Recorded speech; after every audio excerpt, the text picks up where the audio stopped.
welcome. Thank you so much for joining us today. I'm Kelly Barrett. This is Etcetera. We're coming at you live from downtown Lethbridge here at the Jess FM studios. I have with me in the studio today Steve Keenan. Hello. Thank you so much for joining us. Thank you for having me. Welcome. So Steve is going to play some tunes off his new and upcoming album for us. But before we get to that, Steve, why don't you just tell us a little bit about what you've been up to for the last few months? Well, actually, lately I've been really working hard on trying to get the new album ready for production, which it's actually been, it's in the mastering stages right now. So I'm hoping within a week's time we should get the master back, and then it's heading off for production. And it's probably going to be released here within the next month or two, Really? just pending on the the COVID restrictions right now. Right, so within a month or so. That's exciting, hey? And my understanding is that Dave McCann did some work with you on the album? He did, yeah. Dave McCann has his own graphics design company, Broken Edges, and he's been sitting and helping me do the graphic work on the album. He's done a great job. Right on. Speaking of Dave McCann, we should maybe have Dave on the show sometime. Yeah, Dave, call me.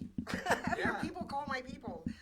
Yeah, we'll definitely get Dave on the show sometime too. So, you know, I don't know you that well. So most of my guests I've either met before or I know a little bit about. And I'll be honest with you, I was creeping your Facebook page.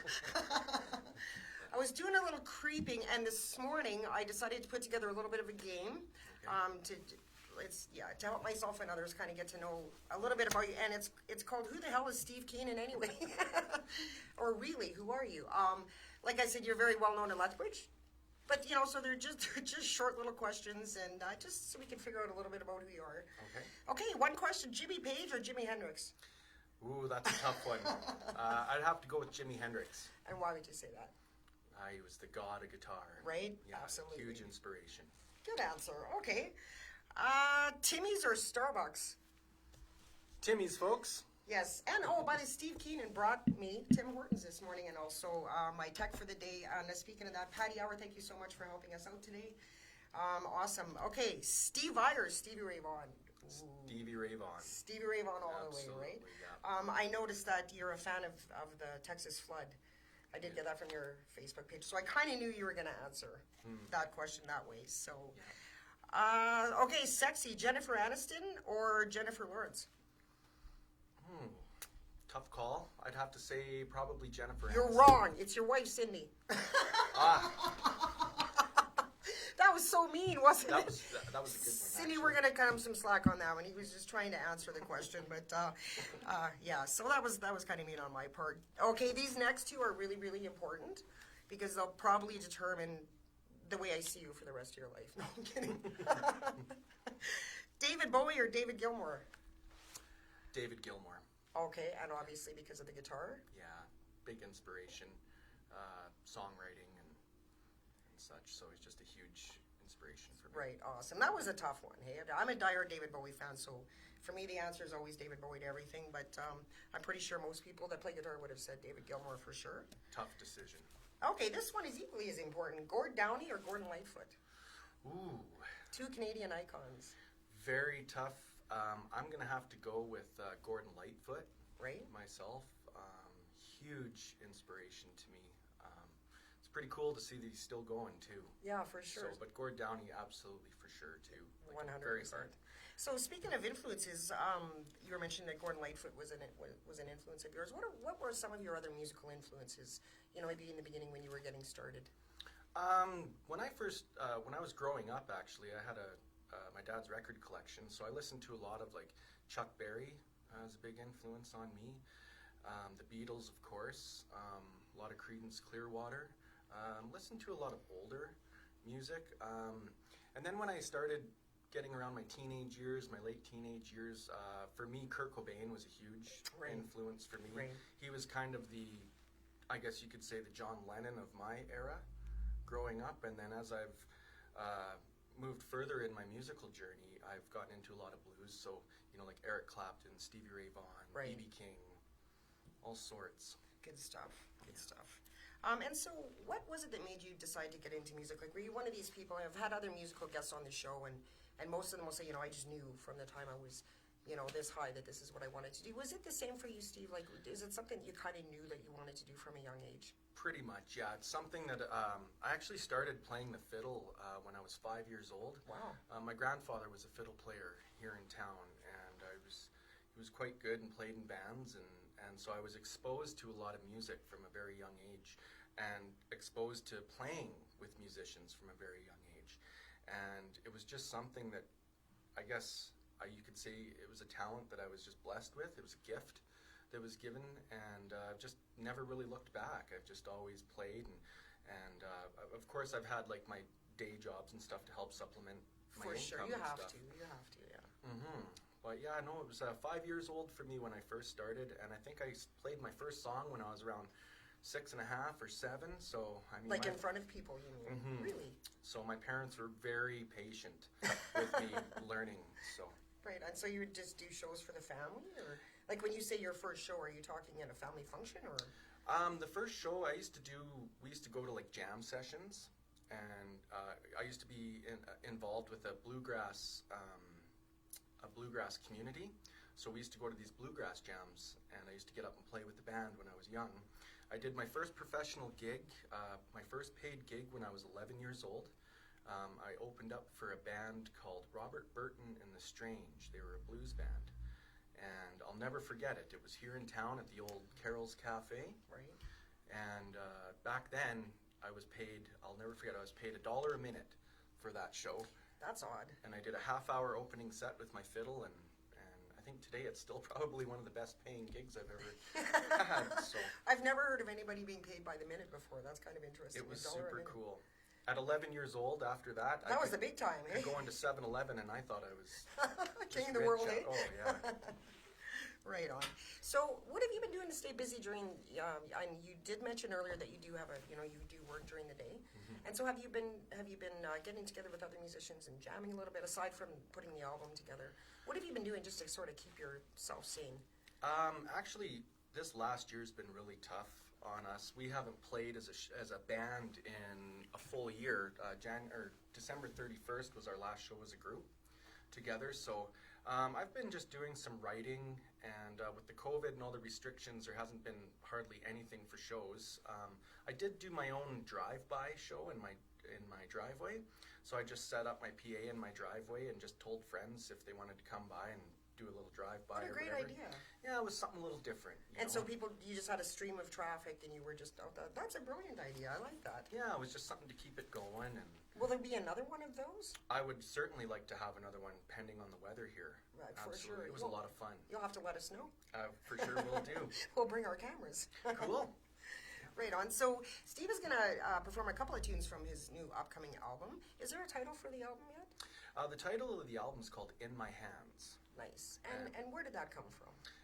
Actually, "In My Hands" was a song that I wrote for my daughter, and it was just something that I thought would be fitting for the album.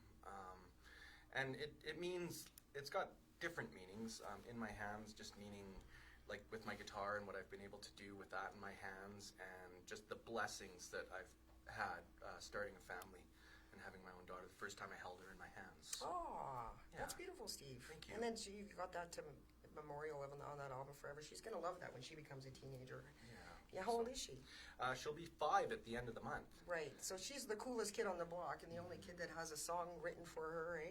Yes, and now we've been blessed with another daughter, a second daughter. So Nice. I've got a fire lit under my butt to write another song. Oh, you have to now. Yeah. If you're watching, girls, hi. Daddy says hi. Hi, Daddy girls. loves you. Thanks for letting your dad hang out with me today. So what are you going to play for us today, Steve? I'd actually like to play that song for That you would if be it's okay. great. I would love to hear that. All right.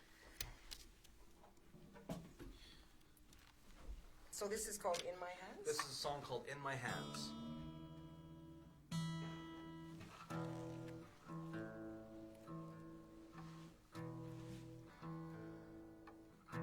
And your daughter's name is? Her name is Kensington. Kensington. So Yeah. this one's for you, Kensington, from Daddy. All right. Goes a little something like this, folks. Hope you like it.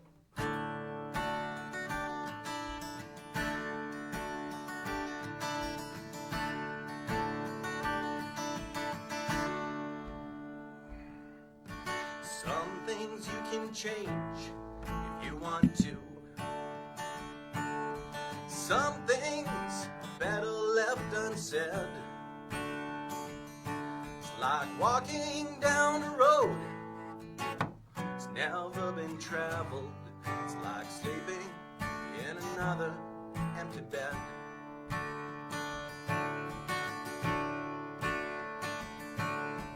I went on down to the station. I took all the money that I had. Bought myself a ticket to a one-way out of this town. I knew I was never coming back. As I walked along the lonely road to freedom, memories of the past were all I had. But I know now I'm put here for a reason. The moment I first held you in my hands here.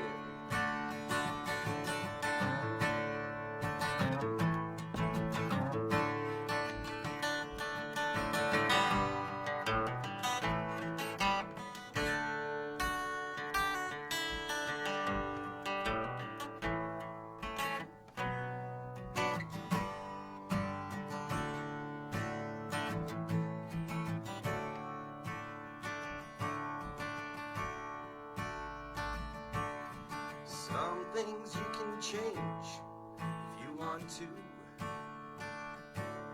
Some things better left unsaid. It's like walking down a road it's never been traveled. It's like sleeping in another empty bed.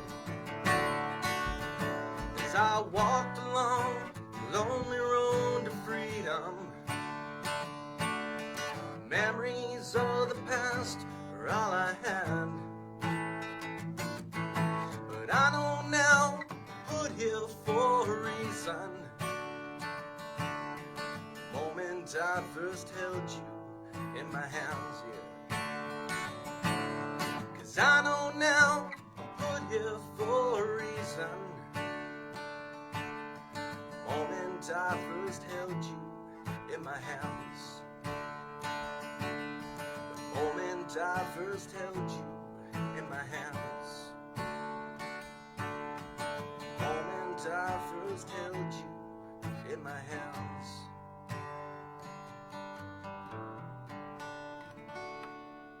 Beautiful, Steve. Thank you so much for that. You know, Thank I you. almost felt weepy at the beginning of that because I know the backstory. And what a beautiful song. You almost made me cry on my own show, Steve Keenan. Thank you for the compliment. Yeah, beautiful. It just sounded beautiful. So what was your, obviously your daughter was your inspiration for that song. And so what normally is it, the songwriting process for you, Steve? Is it, you hear a melody or a lick or something or is it lyrics that come first for you? Or is it an inspiration? Like, for example, your daughter and then you take it from there. How does that work? Usually I start off with the music first. Words for me, lyrics, I usually have a tough time coming up with. It's so weird. I can go like a dry spell without writing anything, and then sometimes I can just belt out like 2 songs within an hour, and it just kind of comes and whatever feels natural. This song actually started off going back many years of when I used to tour on the road, and just I got to experience that life firsthand to see what it was like, and I actually left that life for the touring and such like that, and To have a family. yeah, well, it was years later Right. to have my family and stuff, but I decided that maybe that wasn't the best route for me to go at that time. But it was a great way to see the country, and I definitely have no regrets over that. Right. It's a tough life being on the road, isn't it? It's, it can be, I was on the road myself for 20 some years in a rock band back in the 80s, and, it's definitely fun, and there is that aspect that you get to see, Canada literally from end to end. But it's a hard life. I mean, because you're never around the element of friends and family or your own bed and all that. You know what I mean? Like, it's just go, go, go, and And I don't know about you guys. For us, it was a lot of partying and a lot of late nights, yeah. and it definitely just takes its toll on you eventually. Absolutely. And so, how long were you on the road before you decided to try some different? We had an agent out of Victoria kept us booked, so I was on for about 6-7 months, and I believe during that time we did something around like 160 shows. Wow. Something like that. We used to joke and say that our manager was trying to set a world record to see how long he could keep a band out on one-nighters. We were talking about this, I called them flying V tours. What did you call them? We called them the Star of David tours. This is what the map looks like, right? Yeah. Meanwhile, you're the ones out there driving and all that, and so it's. But what a great experience, so hey, like, don't you feel blessed to have just even been a part of that? Because absolutely. It's not that way now. You know, and I know the Tyrants were on last week, and we were talking about that too. You know, I feel really grateful that I was, and you probably do too, that we were in a time when you could go out on the road and do all those one-nighters as crazy and manic as they were all over the map. Just to be able to get out there and do your stuff like that was really something, because it's definitely changed. Eh? Absolutely, and it's definitely something I'd like to revisit as well in the future and stuff, but maybe not going out for as long of stretches. That's the thing. Just a 3-week tour or a month or something. Just kind of go out and come back home. That would be great. Hey. Well, who knows? Maybe when this is all over, I think the COVID has really made people sort of second guess what they're maybe not second guess, reevaluate. And reinvent themselves, and I think there'll be a lot more people that are going to be wanting to go out on the road that maybe otherwise wouldn't. You know, just to have that, because we've been cooped up for so long, and you just want to get out there and do your thing, and right. You know, but so I'm just curious what, because I haven't been in Lethbridge that long, and the one thing that really surprised me when I came here was the amount of live entertainment. Obviously pre-COVID. The amount of live entertainment venues that there are in Lethbridge, and the strong music community. Like, the music community is just fantastic in this town. Absolutely. But what's your perspective on the Lethbridge music community? You know, the way I see it is we are very blessed to have the music community that we have here. A lot of people don't know about it, but there's a huge amount of talent here. There sure is. In all genres, you know, from classical music to even heavy metal. And in my experience, from playing around town and stuff, is a lot of people try to support one another. They do. It's not a competition. Right. You know, and everyone tries to help each other out however they can. That's been my experience anyway. I agree with you. It used to be like back in the day, it used to be really dog eat dog and really competitive and almost vicious in a way, you know? And you don't see that in Lethbridge. No, I think it's still there to an extent, but I mean, it's not. Like, I don't think it's a real cutthroat thing or anything, but I mean, you know, people are out to try and get their music out there and get it heard and things like that. But I've noticed in the last few years it's turned around to be a very supportive community, like it always pretty much has been. The thing I've noticed with venues, and it's kind of happened around town, is, you know, we get an explosion of like good music venues, and then things just like die off, right? And places close, and right. And you know, and then there's not much happening for a while, but then it comes back again, and it's always been a pretty strong musical community. Right. I remember a couple of years back when I was working in events, and so my job was to kind of figure out where the events were, and I was amazed. At that time, there was probably 5 or 6 live venues where live bands played consistently all the time. Right. You know, and for a city the size of Lethbridge, that's pretty impressive, you know. And that, of course, that was before Average Joe's closed, which was really unfortunate, because that was a good live entertainment venue. And and then we have now, you know, we have so much to look forward to when COVID is done. I know people such as yourself are putting out albums, and so what a great way to make use of your time during COVID. It's been a challenge, definitely been a challenge, but trying to stay positive and do positive things. Absolutely. You know, and just being thankful. That's the thing. For, you know, like, if anything has taught me anything in this last year, is just, wow, like how good we do have it. And I mean, with all these restrictions and stuff we have now, it's just to take a step back and just, you know, just think of like all the good things that we have in life. Like, just even be able to sit down with family, you know, and have a dinner. We haven't had that opportunity. Right. You are, and I think people's priorities have changed. I think, you know, what we value as important is shifted during the COVID, because I know, for a lot of us, what used to be important was, you know, that big vacation or that brand new car or, you know, whatever it may be. And these days, you know, the big ticket for most of us is just to hug our family members, or have a meal with family members, or spend Christmas, and you know, so I think priorities have shifted. And so, do you think that there's a positive to all of this? Like, do you think we can see beyond and see that there might be actually something good that came out of this COVID? I certainly hope so. I mean, it's been really hard for a lot of people this year, in any industry, not just musicians, small business owners, and Absolutely. and everyone. Restaurants, like all of it. Yeah. Everyone's been hit so hard this year, and you know, it's just, I hope it's taught people to kind of, you know, take a step back and just slow down a little bit and just realize what's important Right. in life. That's right. And thank God to those of you that have your music, you know, to keep you sane during, I call it the strange. Yeah. To keep you sane during the strange, you know, and you've got that to go to. And can you imagine what it's going to be like when this is all over? It's just going to be insane. Yeah. With touring and concerts, and it's going to be quite the scene. I sure hope so.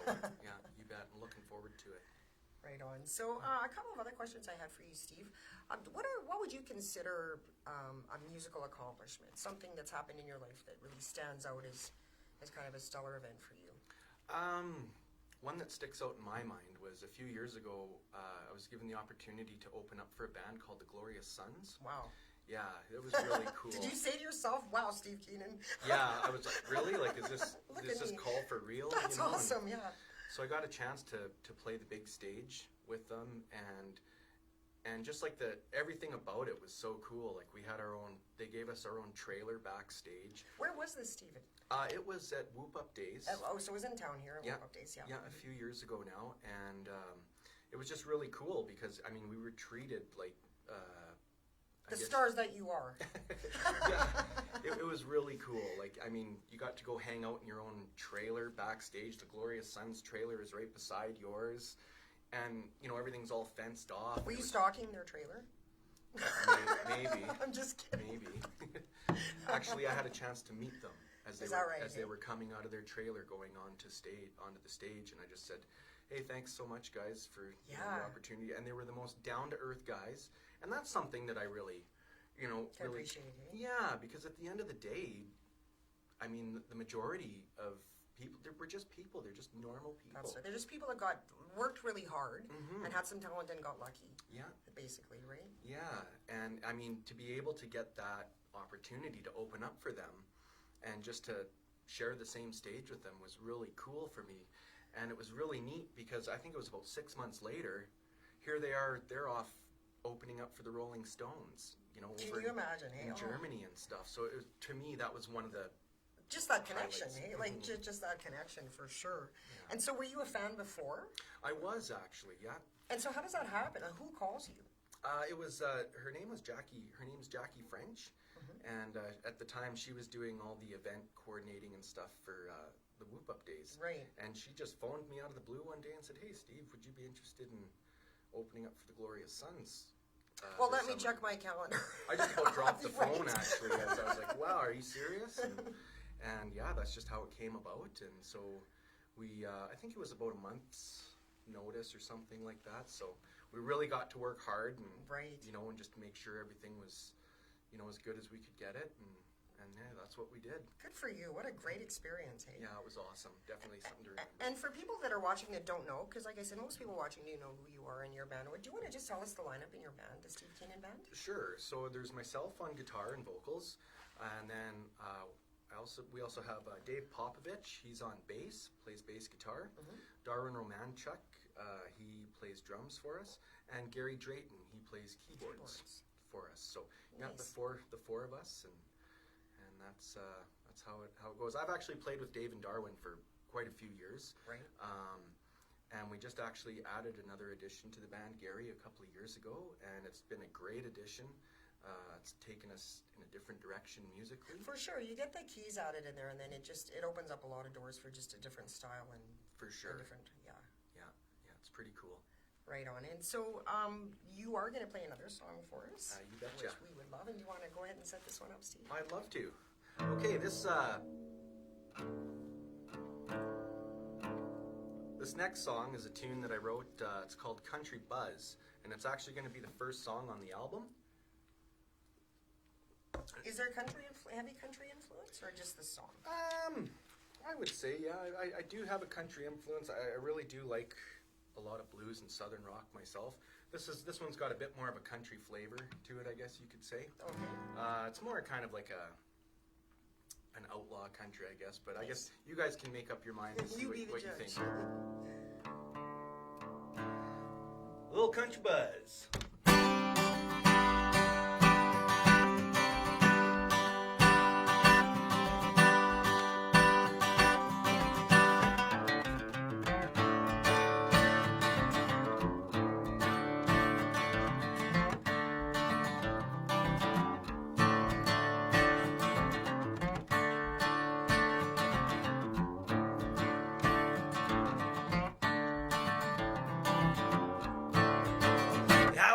In the moonlight, I like sleeping when the sun shines. It's like walking down a fine line with no end in sight. I catch crows in the cornfields. I keep an eye on the crop yield. I don't really need a one-hit wonder, don't need another season dry. Down in the valley where the back road ends, few miles south and up around the bend, got a little something on the side that'll keep me going till I die, that's right. Oh, that's right. People call me crazy. People call me lazy. You can call me what you want, but it's nobody's fault. I'm just getting by. You can say I'm going fishing, but it's a family tradition.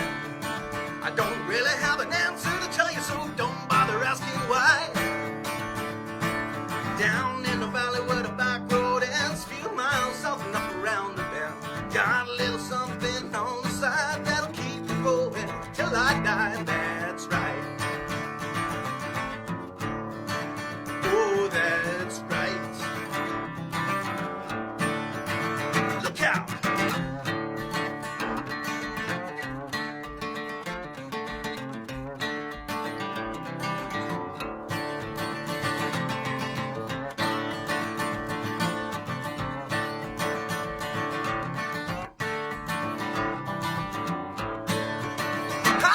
In the moonlight, I like sleeping when the sun shines, like walking down a fine line with no end in sight. Yeah. Catch crows in the cornfields, I keep an eye on the crop yield. I don't really need a one-hit wonder, don't need another season dry. Down in the valley where the back road ends, few miles up and up around the bend, got a little something on the side that'll keep me going till I die, that's right. Oh, that's right. Oh, that's right. Oh, that's right. Right on. That was Thank you. awesome. Thank you so much for playing that for us. Thank you. So how long does a song like that take you to write? Actually, there's a story behind this song. Oh, I like stories. My, What's the story? I was sitting at the table one night, and I had this riff in my head, and was trying to work on something, and my wife come into the kitchen. She's like, "Why don't you write something good? Like write a good stomper or something." Only a wife could say that and get away with it. not that she meant it like that, but she No, meant of it like course more not. of like a let's get a stomper going. Right, And then yeah. right away I looked down like, oh yeah, something. You want something good, eh? And so I was like, right pen to the paper, really quick, and that one came out in about 20 minutes. Really? Yeah. And Cindy, we have you to thank. I'm thinking partly for that Absolutely. too, for the motivation. Yeah. And so that's quick, eh? That's quicker than normal to put a song together. For me it is. Right. For me it is, yeah. It was just something that kind of, I don't know, it was just an idea that got into my head, and it was like, oh, I can start writing about this. And it was one of the easier ones, definitely. That song, I can't even imagine how great it sounds with the drums and the rest of the band. And people would be whipping around the dance floor. I sure And hope. they would be twirling and two-stepping, toe Yeah. tapping, butt snapping, beer drinking, chicken plucking, tobacco chewing. That's what it's all about. It's that kind of country song, right? You It's a betcha. yee-haw kind of. So, is this your first album, Steve? Actually, this will be, I believe it'd be my third now. You had to think about that. Yeah, I I would was be just- like, I would know exactly. It's- But when you have 3 albums, it's like, 2, 3. This is the first full-length album Right. that I've released. So Yeah. I've done an EP before, Nice. and then before that I did a record, but they were never really released. The last one that I did release, but it was 6 songs. This is my first full-length album, but I have played on a lot of other people's recordings. Nice. As a In Lethbridge? Yeah, and around southern Alberta and stuff too. Just as a session musician, I've been hired to come in and do work for them, and so I've always been tried to keep busy doing that as well. But yeah, Nice. I was being a smart aleck a minute ago because for someone like me who has never had an album, it's nice to kind of have to actually think, how many albums do I have? That must be a nice feeling. yeah. Like there's been a lot of, like I said, recordings that I've been involved with, even my own stuff that they're just sitting. They haven't been released. Right. So yeah, it's my. And will they be? I'm hoping so. Right. Yeah, within the future. So you just kind of have them in your back pocket for now and maybe pull them out a bit down the road? Right. Yeah. So something else I heard about you is, and maybe it's a rumor, maybe it's the truth, do you have a stage named after you? Actually, I do, actually. The story behind that is Honker's Pub and Eatery is a place that it's a local bar restaurant here in town. And a few years ago, it's almost 7 years ago, I think now, they were looking to do some live music in their bar. And my wife at the time was doing some waitressing there, and she says, well, my boyfriend plays. And, of course, they're all, everyone's boyfriend Plays. plays or whatever. And so she sent him a video, and they were like, oh, that's actually, we could be interested in something like this. So they actually approached me and asked, would you like to come in and do like an open mic or try to do something in here with us? And I said, yeah, sure. So every second Friday for a few years, I used to come in after work. I'd bring all my gear, and I'd set it up in the pub. We actually had to get guys to move the pool table. There'd be about 4 of us. Because it's a tiny little place, right? Yeah. And we'd move the pool table, and there was actually cinder blocks sitting there in the corner with the table. And I made use of those, and I stacked the cinder blocks up, threw the table on top, and a nice red satin sheet, and there was my stage. Nice. And I played like that for a few years, every second Friday. And we used to come in and do it, and then after a few years, Vicky decided she was going to build a proper stage in there with sound equipment and stuff. And so once the stage was finished, I didn't know any of this. She asked, would you like to come in and host that day? I said, oh, absolutely, I'd love to. So I was playing up on stage, and she was behind me with a stick that had this blanket over top of the wall, and all of a sudden she just pulled the thing off, and here it said Steve Keenan stage. Oh, wow. Yeah, it's a So huge honor for me. Absolutely. Yeah. So I'm pretty thankful for that. And when's the last time you played there? On your stage? I was there in the summertime, before all the major restrictions took over. Yeah, I was just there doing. I actually hosted an open mic there. Nice. Yeah, so I did take some time off once my girls were born, just to be at home For sure. and stuff. But yeah, we were back there in September, or no, I think it was August, somewhere around there. I can't even remember now. But I'm hoping to get back in there soon as everything lightens up here. Right. And there's some good things happening too when the COVID is over and things get back to normal. The Owl is going to be opening at their new location, and so that'll be great. And do you have your name on the stage? No. No. No. They have a promotion going on where you can get your name put on the stage. Oh, is that it's right? a backing kind of thing. Yeah. So that's kind of exciting. Oh, I'll have to So, look into that. so that'll be a nice new venue for you to play in. I'm sure the Slice and the other ones will all open, and things will get back to normal. So what is Steve Keenan listening to on a Friday night at home? On a Friday night at home, lately I've been getting into some of the old B.B. King records. Nice. Actually, just listening to his style and stuff, it's just so smooth. I listen to all kinds of music, actually, but that's been one that's been sticking with me lately. Right. Some B.B. King. I'm all over the map. What was the last concert you attended? My last concert, oh geez, it's been a while since I've been to a concert. Tom Petty. Oh, I would how say lucky were you to see Tom before he passed away? It was fantastic. Where was that? Up in Calgary. Nice. Yeah, Steve Winwood had opened up for him, Wow. and it was just such a great night. Right. Absolutely. Well, those days are going to come back soon enough, and we're just about ready to wind down here. And I would just like to thank you so much for coming down. And so where do you see yourself, just in closing, Steve, where do you see yourself in 5 years? If you could wave a wand, the COVID is done, where do you see yourself? I would like to see myself still making music for people, and if the time is right, hopefully getting out there and doing a little bit of touring,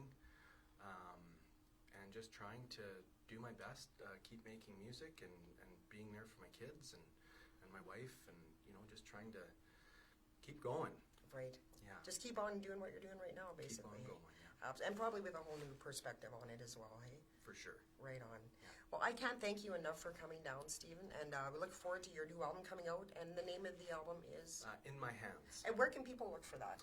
I'm looking to get it all up on the platforms for internet. Right.